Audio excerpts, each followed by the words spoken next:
से कुछ बात अपने my experiments and experiences regarding the net examination इससे बात करना चाहूँगा, क्योंकि एमएससी करने के बाद हम सभी में एक बात होती है कि हम अपने पैरों पे कैसे खड़े हों, हम आत्मनिर्भर कैसे बने, सेल्फ रिलायंस हम कैसे हासिल करें। तो उसमें मेरे जो कैरियर के अंदर नेट एग्ज़ाम का बहुत बड़ा योगदान है, क्योंकि मेरी इच्छा शुरू से थी कि मैं आत्मनिर्भर बनूं। हालांकि माता पिता से पैसा मिल जाता था, लेकिन मेरा ये मानना था कि मैं अपने आप को अपने ही आर्थिक उससे चलाना चाहता हूं, और वो शीघ्र ही चलाना चाहता हूं, क्योंकि मेरा जो उद्देश्य था वो चैरिटी करने का था, जो मैंने किया भी, और उसके लिए हमें अपने पैरों पे खड़ा होना बहुत ज़रूरी है। तो मेरा सबसे पहला ये सर्टिफिकेट दो नेट के पास है। मेरा 86 में एमएससी मैंने डीवी कॉलेज मुजफ्फरनगर से किया, और उसमें मेरा जो मुझे नेट परीक्षा पास करने की सफलता मिली। मैं ये भी कहना चाहूँगा कि मैंने जो उससे पहले बीएस ग्रेजुएशन के अंदर मेडिकल का एग्ज़ाम दिया था, सीपीएमटी हुआ करता था, उसमें मेरा सिलेक्शन नहीं हुआ, और बहुत दुखद पहलू ये है कि मेरा सिलेक्शन सिर्फ 10 नंबर से रुका, और फिजिक्स में मेरे मात्र 300 में से 90 नंबर थे। तो बहुत ज़्यादा डिमोरलाइजेशन था उस समय, पढ़ने का मन नहीं करता था, क्योंकि मेहनत तो बहुत की थी हमने, लेकिन सिलेक्शन नहीं मिला। लेकिन फिर मैंने अपना उद्देश्य नेट पास करने के लिए बनाया, और एमएससी में मैंने अपने आप को नेट के सिलेबस के साथ तैयारी की। एमएससी तो कर ही रहा था मैं, और वहाँ पर जो हमारे जो डीवी कॉलेज में जो टीचर्स थे उन्होंने बहुत सहयोग किया, खासकर डॉक्टर एमपी कौशिक और डॉक्टर वीके शर्मा। उनका मैं बहुत आभारी हूँ कि उन्होंने मुझे बहुत सहायता करी नेट के बारे में बताने के लिए, क्योंकि वहाँ पर जो उस समय जो एडवांस सिलेबस था उसके नोट्स मिलना बड़ा मुश्किल थे। तो उन्होंने मुझे जर्नल्स बताए, और मैं जर्नल से बैठ करके लाइब्रेरी में वो नोट करता था, और नोट्स वगैरह में अपने जो MP Kaushik sir, doctor Y P Jain और इनको मैं दिखाता था। उन्होंने फिर बहुत सहायता करी उसके लिए। और ये मेरा पहला सर्टिफिकेट है। बड़ा खुश हुआ मैं कि मेरा यूजीसी जब अलग होता था, सीएसआर अलग होता था। ये जब रिजल्ट आया तो मैं पास हुआ, तो मुझे बहुत अच्छा लगा, और लगा कि हाँ अब कुछ रिजल्ट आ सकता है। मेडिकल का जो था वो ख़त्म हो चुका था उस समय, जो मेडिकल का जो डिप्रेशन था वो उसके साथ ख़त्म हुआ। मैं कई बार एग्ज़ाम दिए, और मुझे लगभग हर बार तो सफलता नहीं मिली। तो इससे पता लगता है कि नेट का जो एग्ज़ाम है ना तो इतना आसान है, और ना इतना मुश्किल कि ये पास नहीं हो पाए। इसके लिए आपको अपडेट रहना पड़ता है, क्योंकि नेट के जो क्वेश्चन पूछने का तरीका होता है वो हमारे बीएससी एमएससी से टोटली अलग होता है। अब तो ऑब्जेक्टिव टाइप है, पहले डेस्क्रिप्टिव टाइप था, लेकिन डेस्क्रिप्टिव टाइप में भी आपसे इन डेप्थ क्वेश्चन पूछे जाते हैं, रिसर्च एप्टीट्यूड के क्वेश्चन पूछे जाते हैं। तो इसके पढ़ाई का जो तरीका है वो फिर आपका थोड़ा सा अलग हो जाता है। ये दूसरा था, मैंने 2-3 बार पास किया था इसको। दूसरे सर्टिफिकेट्स मेरे पास अभी उपलब्ध नहीं है। इसके बाद मैंने पीसीएस और आईएएस बनने का अपना प्लान किया, और मैं सिविल सर्विस के इंटरव्यू तक नहीं पहुंचा, लेकिन इंडियन फॉरेस्ट का मैंने इंटरव्यू दिया है, और उसके साथ साथ जितने भी स्टेट सर्विसेज हैं वहाँ पर मैंने इंटरव्यू दिए हैं, लेकिन सिलेक्शन मुझे नहीं मिल पाता था। वो मैं पहले डिस्कस कर चुका था कि मेरे लिखने में थोड़ी सी समस्या थी, हमेशा मेरे क्वेश्चन पूरा नहीं होते थे, तो इसलिए मार्जिन से सिलेक्शन होता था।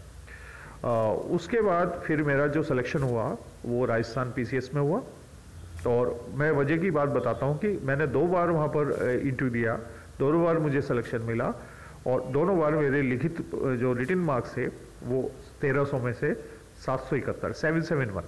तो ये एक पहली मार्कशीट है। इसका जो दूसरा वो है ये यहाँ पर, ये देखो 13 में से 771, और इंटरव्यू में मुझे 160 में से सिर्फ 48 नंबर दिए हुए हैं। और मुझे कम मिले कोई बात नहीं, क्योंकि वहाँ पर पास होने के लिए 53 मार्क्स चाहिए। आपको ये स्टार लगा हुआ मिल रहा है, और इस पे 53 होना चाहिए, तभी राजस्थान पुलिस सर्विसेज और राजस्थान एडमिनिस्ट्रेटिव सर्विस में जा सकते हैं। अन्यथा इस टोटल पर जो मुझे बताया गया है कि राजस्थान पुलिस सर्विस मुझे मिल सकता था, राजस्थान एडमिनिस्ट्रेटिव सर्विस तो मिलना मुश्किल था। लेकिन फिर भी मैंने 26 जुलाई 2000 को राजस्थान तहसीलदार सर्विस के लिए ज्वाइन किया। हालांकि ट्रेनिंग हमारी 11 मई 1999 में शुरू हो चुकी थी। उस ट्रेनिंग के बाद में तहसील कोटला में मैंने ज्वाइन किया। तो ज्वाइन करने के बाद हमने 26 जुलाई को ज्वाइन किया था और अगस्त के सेकेंड वीक के अंदर जो अगला जो एग्ज़ाम दिया था उसका प्री पास हो चुका था। मेंस का एग्ज़ाम ड्यू था अगस्त के अंदर। तो मेरे जो वहाँ पर बहुत अच्छे एडीएम थे अशोक यादव, उन्होंने मुझसे कहा कि आप छुट्टी ले लीजिए और हम चाहते हैं कि आप जो है उदयपुर रह करके तैयारी कर लीजिए। तो मैंने कहा नहीं सर, मुझे उतने ही नंबर मिलने हैं जितने मुझे मिलेंगे और मेरी तैयारी ऑलरेडी है। मैं बहुत टाइम से तैयारी करता आया हूँ, अब मुझे ज़्यादा तैयारी की जरूरत नहीं है। तो बड़ा सरप्राइज हुआ, वो आज भी इस बात को देखते हैं कि मैंने कहा कि इतने ही नंबर आएंगे जितने पहले थे और दूसरी बार मेरे नंबर भी उतने ही 771 थे 1300 में से। ये पहली मार्कशीट है और ये दूसरी मार्कशीट है। आप देखो इसमें 1300 में से रिटन में 771 नंबर है। E2 में 160 में से 60 नंबर मिले और टोटल मेरा 831 था। तो उस समय भी जो मेरा मुझे सिलेक्शन कहीं मिला होगा, मैंने उसको ज्वाइन नहीं किया, मैंने लिख के दे दिया था कि मैं ऑलरेडी जॉब में था। और मैं इतना खुश था अपने तहसीलदार के जॉब में कि बहुत अच्छे लोगों से मिलना पड़ता था। पूरे हमारे 304 गांव थे, हर एक गांव में मैंने ये सोच रखा था कि हर एक घर को मैं साल में 3 बार तो कम से कम विजिट करूंगा हमारा, क्योंकि ऑफिशियल वर्क भी होता है और ऑफिस में भी वर्क होता है, फील्ड वर्क भी होता है। और हमारे नियम थे कि हमें फील्ड के अंदर 120 दिन और 90 रात्रि गुजारनी होगी। तो मैं फील्ड में बहुत घूमता था, ऑफिस में भी काम करता था और लोगों का बहुत अच्छा मुझे सहयोग मिला वहाँ पर। तो ये मैं आपको बता रहा हूँ कि स्टेबिलिटी हो जाती है कई बार हमारे उसमें तैयारी करते करते। तो हमारा यदि स्टेबिलिटी पॉइंट सिलेक्शन पॉइंट से नीचे है तो हमें सिलेक्शन नहीं मिलेगा, और स्टेबिलिटी पॉइंट यदि सिलेक्शन पॉइंट से ऊपर है तो सिलेक्शन मिलेगा। तो मुझे लगता था कि मैंने जब से अपना लिखने का तरीका इम्प्रूव किया, उसमें मुझे, क्योंकि उस समय सिविल सर्विस के 4 चांस मिलते थे हमें, वो ख़त्म हो चुके थे और मेरे लिए सिर्फ यही एग्ज़ाम बचा था जो मैं दे रहा था। हालांकि यूपी पीसीएस का मैंने एग्ज़ाम फॉर्म भरे थे, मैंने राजस्थान में जाने के बाद उस एग्ज़ाम को नहीं दिया। तो वहाँ पे मुझे 2 बार इंटरव्यू दिया मैंने, दोनों बार मुझे सिलेक्शन मिला। तो जो स्टेबिलिटी थी वो सिलेक्शन पॉइंट से थोड़ा सा ऊपर मुझे लगा, क्योंकि मेरा उतना ही स्कोर आना ये इस बात को शो करता है। तो मैं कहता हूँ कि आप तैयारी कीजिए, तैयारी में आप उस लेवल पे पहुँचें कि जहाँ से आपको सिलेक्शन मिलना शुरू हो जाए। एक बार सिलेक्शन मिलेगा तो फिर चेन रिएक्शन बनेगा, आपको वहाँ भी सिलेक्शन मिलेगा, नेक्स्ट सिलेक्शन भी मिलेगा, हर जगह पे आपको सिलेक्शन मिलता चला जाएगा। और आपका मार्जिन है तो फिर मार्जिन ही आपको सब जगह मिलता चला जाएगा। वो बड़ी खतरनाक स्थिति होती है, क्योंकि उसमें हमारी जो मेहनत है वो लगती है लेकिन परिणाम नहीं आता। फिर मैंने वहाँ पे ज्वाइन किया राजस्थान में तहसीलदार सर्विसेज पे, और फील्ड में मैं घूमता था। तो मैं कई बार क्या करता था, क्योंकि मेरा फेलोशिप लेने का भी ये एक पूरा जो निर्णय ये था कि मैं अपने पैरों पे खड़ा होना चाहता हूँ, क्योंकि मुझे चैरिटी करनी है, मुझे लोगों के लिए भलाई करनी है, पैसे से सहायता करनी है, इसलिए। और जो मेरे साथ मैंने अपने इर्द गिर्द जो हार्डशिप देखी है, उस हार्डशिप को अपने लेवल से दूर करना है, ये मेरा उद्देश्य था। तो मैं वहाँ पर कई बार राजस्थान के अंदर मैं अपने सैलरी को PM CM रिलीफ फंड में भी देता था, और कई बार मैं, जो मुझे लगता था कि यदि कोई व्यक्ति जो जिसको सहायता की ज़रूरत है, जिसको मैं कर सकता हूँ, मैं उससे बिना मांगे उसकी सहायता भी करता था। तो वहाँ के लोग बड़े खुश थे। वो तो मुझे याद है कि 21 जून 2004 को सबसे बड़ा दिन होता है वो नॉर्दर्न हेमिस्फीयर में। उस दिन मैं घामा पे घूम रहा था, तो गर्मी थी बहुत ज़्यादा। तो वहाँ के लोगों ने कहा कि आप बैठ जाइए, आराम कर लीजिए आप, क्योंकि मुझे पूरे गांव को भ्रमण करना था, हर एक घर को मुझे बात करनी थी। तो उन्होंने कहा, फिर वहाँ पे कुछ लोग थे, उन्होंने कहा कि सर आप हर बार जो है अपनी क्या नाम सैलरी रिलीफ फंड में देते हैं, लोगों की सहायता करते हैं, तो हम भी आपके साथ शामिल होना चाहते हैं। ये मेरे लिए बहुत बड़ा सरप्राइज था कि आदिवासी क्षेत्र में इस तरह की सोच उत्पन्न होना चमत्कार से कम नहीं है, क्योंकि वे लोग जो थे उनकी आर्थिक स्थिति भी ज़्यादा अच्छी नहीं थी, लेकिन उसके बाद भी वो मेरे साथ जुड़ रहे थे। मेरे लिए बहुत बड़ा चमत्कार था, मैं बड़ा खुश हुआ।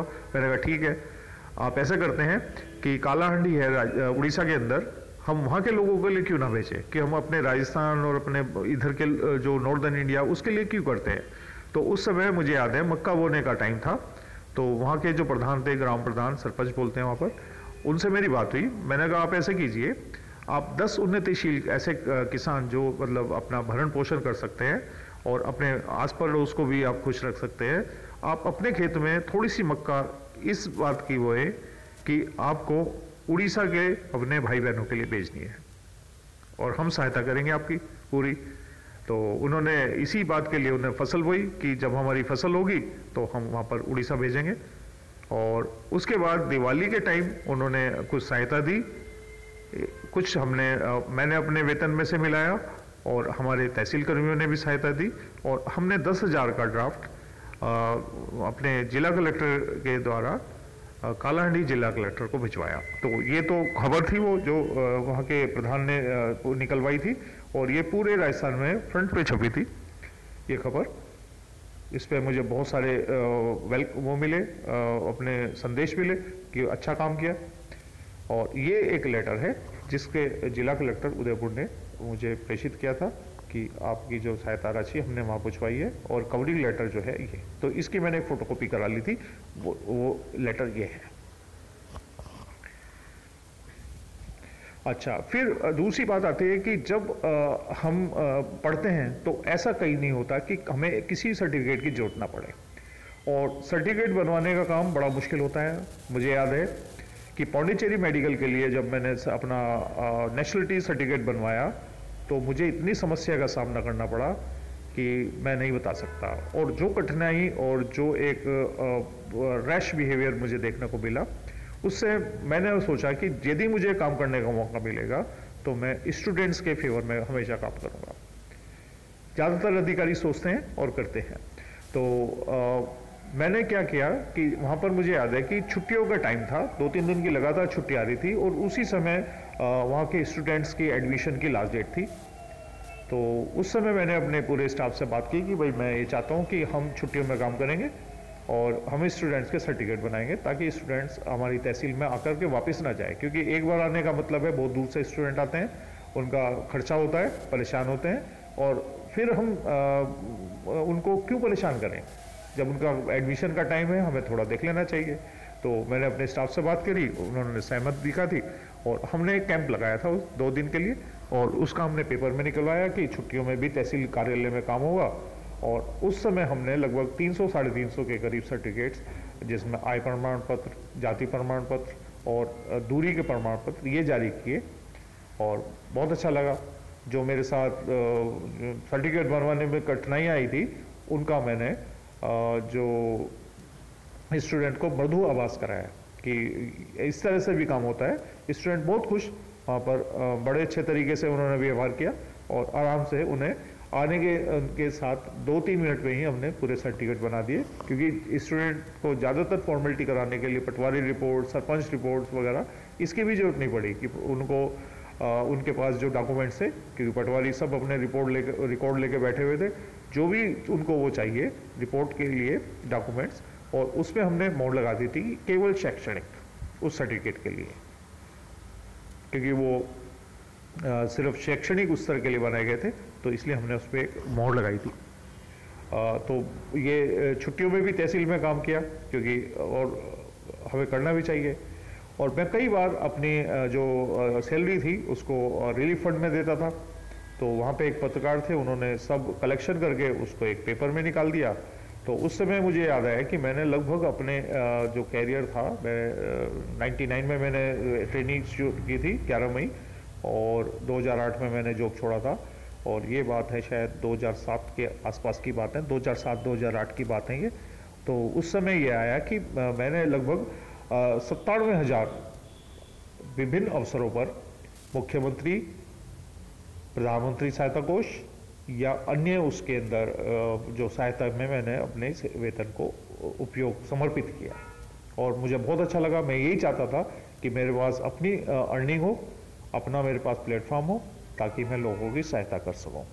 बाकी तो सिस्टम हम जानते हैं कि किस तरह का है, उसके बारे में कोसने से कोई फ़ायदा नहीं है। सिस्टम हम ही लोग बनाते हैं, और जो सिस्टम बना हुआ है वो सिस्टम तभी बदलेगा जब हम बदलेंगे। हम कहते हैं कि हम दुखी हैं तो सिस्टम दुखी है, तो सिस्टम में है कौन? हम ही लोग तो हैं। जब हमारी सोच बदलेगी, हम अपने उसके अनुसार चलाएंगे, एक फेज आएगा कि टकराव भी होगा, उस टकराव को फिर पार करके हम आगे निकलेंगे, या फिर वो टकराव हमें ख़त्म करेगा। तो इसलिए हमें पावर चाहिए। तो इसके लिए जो ग्रेजुएट्स और पोस्ट ग्रेजुएट स्टूडेंट होते हैं उनके लिए नेट एग्जामिनेशन बहुत बड़ा एक रोल प्ले करता है आज के टाइम में, क्योंकि हमारे यहाँ जो इकोनॉमी है उसके अंदर स्ट्रक्चरल अनएम्प्लॉयमेंट है कि हमारा डेवलपमेंट अभी उतना नहीं है कि हर एक आदमी रोजगार ले सके। सेल्फ एम्प्लॉयमेंट भी हमारा होना चाहिए और हमें एक एनरिच्ड एम्प्लॉयमेंट भी होना चाहिए। तो ग्रेजुएट्स और पोस्ट ग्रेजुएट स्टूडेंट के लिए सबसे अच्छा रास्ता है कि आप अपना एफर्ट जो है वो फेलोशिप के लिए करें। आपको किसी भी तरह से फेलोशिप मिलती है, आपको दूसरे एग्ज़ाम की तैयारी भी आपकी सहायता मिलेगी, क्योंकि इस बार मैंने देखा है कि जो अभी LT ग्रेड का जो एग्ज़ाम हुआ है उसके अंदर ज़्यादातर वे सेलेक्ट हुए हैं स्टूडेंट जो ऑलरेडी JRF है, यानी कि उनकी नेट की तैयारी है, और जो डिफ़िकल्टी लेवल होता है TGT PGT लेवल का जो क्वेश्चन पेपर होता है उसका जो लेवल काफ़ी टफ होता है, उसमें नेट लेवल के क्वेश्चन भी आ जाते हैं। और जो कैंडिडेट सिविल सर्विस, PCS या नेट की तैयारी कर रहा होता है तो डेफिनेटली उसको एक एडवांटेज मिलता है, मतलब कि उसका जो स्टेबिलिटी लेवल है वो सिलेक्शन पॉइंट के आसपास रहता है या ऊपर रहता है, तो उसको सिलेक्शन मिलता है। बाकी जो है वो मार्जिन से हम वापस आ जाते हैं। ये मेरा एक वो है कि न्यूज़ जो वहाँ पर छपी थी अखबार के अंदर कि सेवा के साथ आर्थिक समर्पण, ये क्योंकि काफ़ी पुरानी कटिंग हो चुकी तो इसलिए ये ज़्यादा साफ नहीं आ पा रही। ये इस तरह के मुझे बहुत सारे जो सर्टिफिकेट्स PM कार्यालय से मिलते थे, जब भी मैं अपना वेतन वहाँ बेचता था, सैलरी बेचता था, मुझे जो मैं जिला कलेक्टर के थ्रू बेचता था, मुझे वहाँ से कवरिंग लेटर मिलता था। बाद में इस तरह की काफ़ी सारी जो मुझे एक सर्टिफिकेट्स मेरे पास रखे हैं, बहुत अच्छा लगता है कि मैंने इस तरह का चैरिटी वर्क जो है वो करने का मुझे मौका मिला। आप लोग भी क्योंकि जिस समय मैं ये आपसे बात कर रहा हूँ तो पहला पेपर तो हो चुका है नेट का, दूसरी शिफ्ट का आज बाकी है। तो मैंने परसों एक क्वेश्चन पोस्ट किया था अपने उस पर, ज़्यादातर स्टूडेंट ने बताया कि जो उन्होंने पढ़ा है क्वेश्चन तो उसी में से मिले। अब देखना पड़ेगा कि सिलेक्शन किस तरह से जाएगा, वो तो मेरिट बताएगी, लेकिन चांसेस तो काफ़ी अच्छे बनते हैं उनके। और मैंने क्वेश्चन किया था कि इसमें से कौन सा RNA जो है वो कैटालिटिक जो पेप्टाइड बॉन्ड बनाने में काम आएगा। पहले परसों ही अपने जो CSR का ग्रुप है उसमें पोस्ट किया था 23S RNA। तो आज वो एक स्टूडेंट ने बताया कि वो जो क्वेश्चन उस दिन आपने भेजा था वो आ गया। तो होप कि जो हमने पढ़ा है, जो हमने क्वेश्चन डिस्कस किए हैं, उनमें से आपको क्वेश्चन मिले, आप सफल हो और आप जो है अपना कैरियर आगे देखें। इसके लिए आपको बहुत बहुत शुभकामनाएं, क्योंकि जिस समय बात कर रहा हूँ तो सेकंड शिफ्ट का भी एग्ज़ाम होना बाकी है। Good luck, thank you and best wishes for all for the result.